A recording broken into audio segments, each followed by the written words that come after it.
سلام، صدای من رو از لندن کاناری وارف میشنوید. الان نشستم توی یک فلت خیلی خوشگل با یه ویوی بی نظیر و دارم برای شما قسمت 8 رو ضبط میکنم. آب و هوای اینجا سرد شده، امروز کلی یخ کردیم و در کمال تعجب درخت کریسمس آوردن که این نشون میده که همچین کریسمس دور نیست، نزدیکه و صداش داره میاد. یه خبر دیگه هم براتون دارم، این که از این به بعد من قراره کتاب رازهای روانشناسی تاریک رو از رو خود کتاب بخونم. صدای ورقه هاشو میشنوید؟ آه. میدونین من چند وقت منتظر نسخه چاپی این کتاب بودم؟ میتونم بگم 2 ماه بود که من منتظر نسخه چاپی این کتاب بودم و بالاخره ژین این کتاب رو به دست من رسوند و من امشب از نسخه کاغذی این کتاب برای فصل 8 رو شروع می کنم. امیدوارم که لذت ببرین. بزن بریم.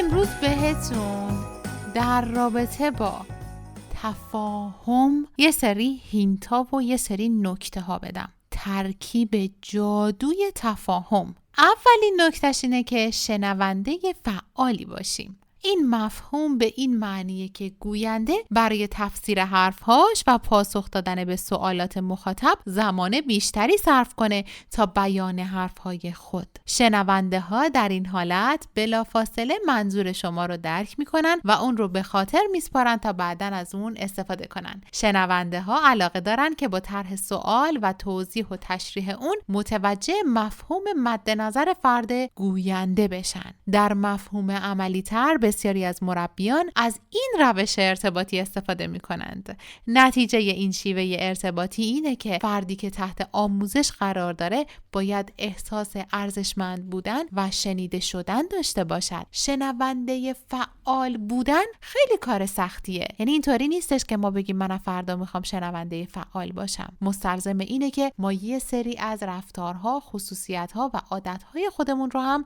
تغییر بدیم. وقتی کسی داره صحبت میکنه، وقتی تو حرفش میپریم، این نشون دهنده اینه که ما به حرف طرف مقابلمون گوش نمیکنیم. ما صرفاً داریم یک سری از جملات رو توی ذهن خودمون آماده میکنیم که بلافاصله بعد از تموم شدن حرفش به اون بگیم و یه وقتایی انقدر داریم فکر میکنیم و به فکر جمله های خودمون هستیم که متوجه حرفهای مقابل نمیشیم و تو حرفش میپریم. نکته بعدی که از شنونده فعال بودن ما رو دور میکنه اینه که وقتی که گوینده داره در رابطه با یه چیزی صحبت میکنه، ما سریع بیایم تجربه خودمون رو در رابطه با اون موضوع بهش بگیم. مثلا طرف داره در رابطه با تجربهش توی شنا صحبت میکنه، ما هنوز حرفش تموم نشده بگیم آره منم همینطور، منم هر وقت میرم تو استخر همین حسو دارم. میدونی باید چیکار کنی که بهتر بشه؟ ما خیلی وقتا اجازه ابراز کردن به طرف مقابلمون نمیدیم و طرف مقابل انقدر تو حرفش میپریم، انقدر خودمون تجربه خودمون رو میگیم، خاطرات خودمون رو میگیم، مثال خودمون رو میزنیم که بنده خدا تسلیم میشه و اصلا دوست نداره که اون حرف رو ادامه بده. میدونه اگه یک کلمه دیگه بگه با خاطرات و با مثالهای شما بمبارون میشه. وقتی قراره که شنونده باشید، کلام گوینده رو به هیچ عنوان قطع نکنید، ایده ندین، راه حل ندین. میدونم کار آسونی نیست، اما همیشه داشتن گوش شنوا بهتر از اینه که میونه صحبت‌های طرف مقابلتون بپرید و بگید باید چی کار کنه. این موضوع فرایند گوش دادن فعال و برقراری ارتباط مؤثر رو قبل از اینکه شکل بگیره از بین میبره. اگه ایده‌ای دارید اول بپرسید آیا میتونم پیشنهادی بدم؟ بعد ایده یا راه حلتون رو مطرح کنید و توجه داشته باشید که ایده و راه حلتون رو بعد از اینکه گوینده به طور کامل از مشکلش حرف زد بدین. میتونید یه تصویری از اون چیزی که گفته میشه تو ذهنتون ترسیم کنید. به ذهنتون اجازه بدید تا از اطلاعات منتقل شده یه مدل ذهنی ترسیم کنه. این کار کمک میکنه که توی گوش دادن‌های طولانی تمرکز بیشتری داشته باشید و عبارات و کلمات رو به خوبی به یاد بیارید. توی زمان گوش دادن شروع به آماده کردن پاسخ خودتون نباشید. نمیتونید همزمان هم گوش کنید و هم پاسخی رو که باید بدید آماده کنید. بدون پیش داوری و قضاوت گوش کنید. ذهنتون رو باز کنید و به جای اینکه گوینده پیام رو قضاوت کنید، محتوای پیام رو بررسی کنید. بخشی از اطلاعات در فرآیند ارتباط به صورت نشانه‌های غیر کلامی یا همون زبان بدن منتقل میشن. مثلا وقتی شما چشماتون رو از گوینده برمی‌دارید، این پیام رو به اون منتقل می‌کنید که صحبت‌هاش کسالت‌باره و شما خسته شدید.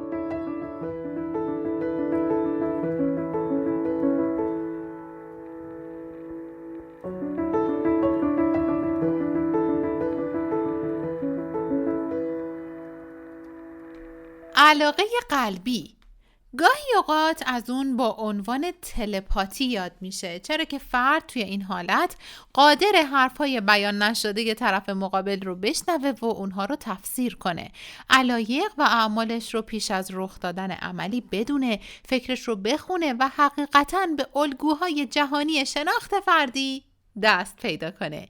وقتی چنین گرایشی نسبت به فردی دارید، میتونید در کنار حرفایی که میزنه اون چیزی رو که نمیگه رو هم بشنوید و پیش از بیان کلمات حرفش رو بخونید.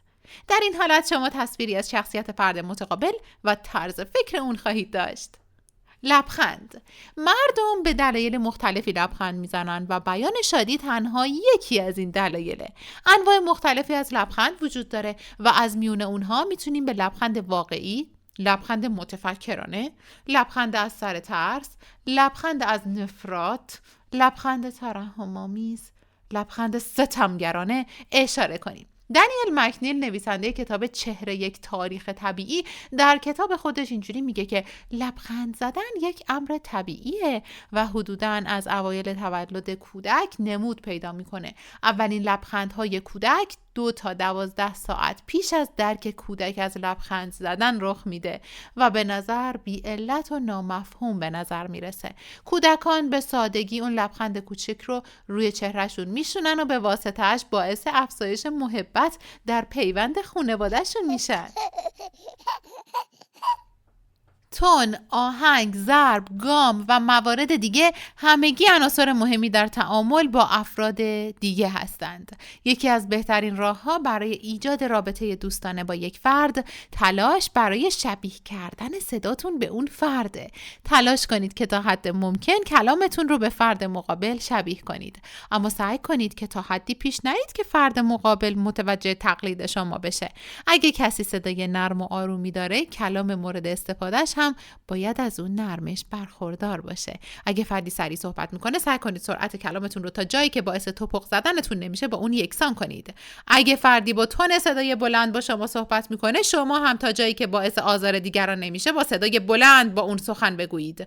با توجه به آموزه‌های زبان عصبی، انطباق گفتار دیگران با تقلید بلافاصله از اونها در آغاز حرف‌هاشون خیلی آسون تره. بریم که یه سری تکنیک تاثیرگذار توی NLP بهتون بگم. کلمات کلیدی. تصور کنید که قدرت تاثیرگذاری بر ضمیر ناخودآگاه افراد رو در اختیار داشته باشید. تصور کنید که برای چنین عملی تنها کافی باشه که از چند کلمه اصلی و کلیدی استفاده کنید که ناخودآگاه انسان رو وادار به واکنش نشون دادن کنه. تصور کنید که قادر به انجام این عمل هم به صورت گفتاری و هم به صورت نوشتاری باشید. واو! علت اینکه این مسائل رو دارم به شما میگم، البته من نمیگم، نویسنده کتاب آقای ویلیام کوپر داره میگه، اینه که همه ما در طول زندگی خودمون و تحت شرایط خاصی به آرومی تحت تاثیر قدرت هیپنوتیزم کننده این کلمات قرار گرفتیم و البته اونها رو پذیرفتیم. این فرآیند در دوران نوزادی و حتی پیش از اینکه شروع به حرف زدن کنیم اتفاق میفته. البته که شما به خاطر تحت تاثیر قرار گرفتن به واسطه این کلمات متهم نمیشید، چرا که این عبارات عموماً بسیار دقیق و شفاف بیان شدن و هیچ رد از تاثیرگذاری بدی در اونها دیده نمیشه. اما در صورت استفاده آگاهانه و یا حتی به عمد، این کلمات قادرند میزان تاثیرپذیری شنونده رو تا حدود زیادی افزایش بدن. کلاً ما موجوداتی هستیم که قدرت انتقال و ایجاد افکار و عواطف در ذهن سایر موجودات رو در اختیار داریم. انسان موجودی اجتماعیه و به همین علت به افکار و اعمال سایر افرادی که در اطراف اون هستن احترام میذاره و در پی اونه که نگرش و شیوه این افراد رو به سمت گرایشات خودش متمایل کنه. همه ما در تلاشیم تا ذهن دیگران رو دستکاری کرده و کلمات مد نظر خودمون رو به اونها راه بدیم. اگرچه هر ارتباطی ممکنه آلوده به دستکاری‌های ذهنی و سوء استفاده‌های عاطفی باشه، اما باز هم تمایز قائل شدن میان ارتباطات موسوم به دوستانه و ارتباطات اجباری تحمیل شده از سوی دیگر افراد از اهمیت زیادی برخورداره، چرا که مورد اول به شیوه تفکر و ارتقای سطح فکری و مورد دوم به تخریب و واژگونی روانی منجر خواهد شد. با وجود تلاش مداوم بشر، هیچ سیستم تشخیص نیت از پیش تعیین شده‌ای وجود نداره و فرآیند درک محیطی انسان از هدف اطرافیان برای برقراری ارتباط همچنان مانند مسیری لغزنده و پرچالشه.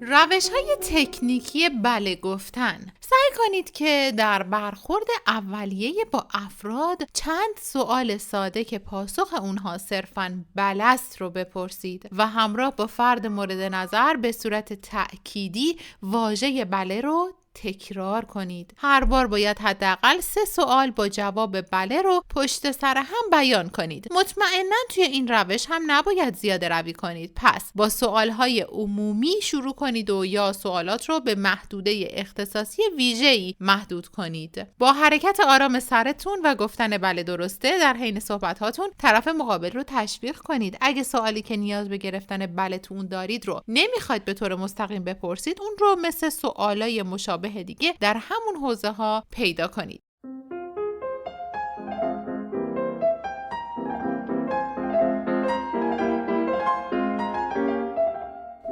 بله دوستای عزیزم، قسمت 8 رو هم تموم کردیم. بهتون افتخار میکنم که برای مهارت‌های فردی خودتون وقت میذارید و این پادکست ها رو گوش میکنید. کلی دوستتون دارم. ممنون میشم که نظر خودتون رو در رابطه با این قسمت کامنت کنید. مراقب خودتون باشین و تا قسمت آینده خدا نگهدار.